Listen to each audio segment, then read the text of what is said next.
বনি ইসরাইলের এক আবেদ 100 বছর আল্লাহর ইবাদত করেছে। In the day of judgement আল্লাহ তাআলা ওই আবেদকে বলবে উদখুলিল জান্নাতে বিরহমাতি, go to the paradise with my mercy, আমার দয়ায় ভালোবাসায় জান্নাতে ঢুকে যাও। ওই আল্লাহর ওলি বলবে বালবি আমালি, আল্লাহ আমি আমার আমল দিয়ে যেতে চাই, আপনার দয়া দিয়ে জান্নাতে যাওয়া লাগবে কেন? আমি নামাজ তো কম পড়ি নাই, জিকির তো কম করি নাই, তাহাজ্জুদ তো কম পড়ি নাই। আল্লাহ বলবেন তাই? এত তাহাজ্জুদ পড়েছিস, আমি যে চোখ দিয়েছি এই চোখের নেয়ামতের শুকরিয়াই তো তোর আদায় হয় না। এই দুটি চোখ দিয়েছ বলে দেখি যে কত অপরূপ নয়নাভিরা, খেতে খামারের জুড়াই জ্বালা বিধুর ধূপ, তোমার দেয়া চোখের শুকুর জানাবো তার ভাষা কই, যতই দেখি ততই যেন পলক ছাড়া চেরই। ঠিক কি না? আল্লাহ বললেন এই যে একটা চোখ দিয়েছি, এই চোখের নেয়ামতের শুকরিয়াই তো আদায় হয় না। তুই আমার সাথে হিসাব করলি, ওকে ওকে, লেটস মেক এ ক্যালকুলেশন, চল একটা হিসাব করি।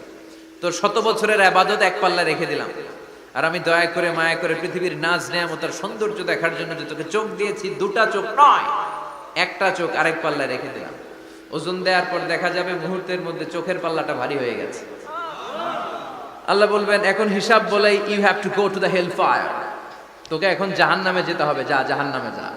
এবার আল্লাহর ওলি বলবে আল্লাহ মাফ হুসাই, দোয়া হুসাই, জাহান্নামে যেতে পারবো না, আল্লাহ তুমি আমারে মাফ করে দাও। আল্লাহ বলবেন now you are on the right track, এখন তুমি লাইনে আসছো মিয়া, এতক্ষণ বেলাইনে কথা বলতেছিল। আমার দয়া, আমার রহমত, আমার ভালোবাসা ছাড়া কশ্চিন কালেও কেউ জান্নাতে ঢুকতে পারবে। আল্লাহ তখন তারে বলবেন উদখুলিল জান্নাতে বিরহমাতি, go to the paradise with my mercy, আমার দয়ায় এখন তুমি জান্নাতে ঢুকে যাও। চিল্লায় পড়েন সুবহানাল্লাহ। এজন্য মানুষ মাত্রই ভুল হবে, অন্যায় হবে। ভুল করা, পাপ করা, অন্যায় করা এটা দোষের কিছু না, কিন্তু পাপের উপর স্থায়ী থাকা হলো দোষের। ঠিক কিনা? শয়তান ভুল করেছে, অন্যায় করেছে, সাথে সাথে যদি শয়তান তওবা করতো ইবলিস রেও মাফ করে দিত কে? কিন্তু সে মাফ চায় নাই। শয়তান আর ইনসান এই দুইয়ের মধ্যে মৌলিক পার্থক্য হচ্ছে এটা, শয়তান পাপ করে পাপের উপর স্থির থাকে, আর আমরা পাপ করে মাফ চাই কার কাছে?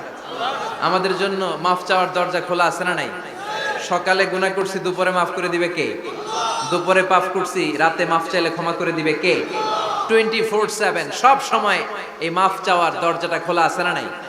শুধুমাত্র কেবলমাত্র দুইটা সময় আল্লাহ তাআলা তওবা কবুল করে না। এক হচ্ছে বাদাল গারগারা, বাদাল গারগারা, মালাকুল মাউত যখন এসে রূহ ধরে টান দেয় তখন গলায় গরগর গরগর শব্দ হয়। মালাকুল মাউতকে দেখে ফেললে আর তওবার কোনো সুযোগ নেই। সাইয়েদনা মুসা আলাইহিস সালাম তার চাচাতো ভাই কারুনকে বলেছিল সম্পদের যাকাত দাও, এ সম্পদ আল্লাহ দিয়েছে। কারণ বলে আল্লাহ দেয় না, ইন্নামা উতিতুহু আলা ইলমিন ইনদি, আমি আমার ইন্টেলেক্ট, আমার সৃজনশীলতা, আমার বুদ্ধিমত্তা খাটিয়ে সম্পদ উপার্জন করেছি, আমি যাকাত দিব না। মুসা আলাইহিস সালাম বললেন তাহলে আযাবের অপেক্ষা করো। কারণ বলল পারলে আযাব নিয়ে আস। রব্বুল আলামিন বললেন ফাখাসাফনা বিহি ওয়া বিদারিহিল আরদ, ও মুসা নিরাপদ দূরত্বে তুমি সরে যাও, আমি এখনই কারুনকে তার সব সম্পদ সহ জামিনের মধ্যে দাবিয়ে দেব।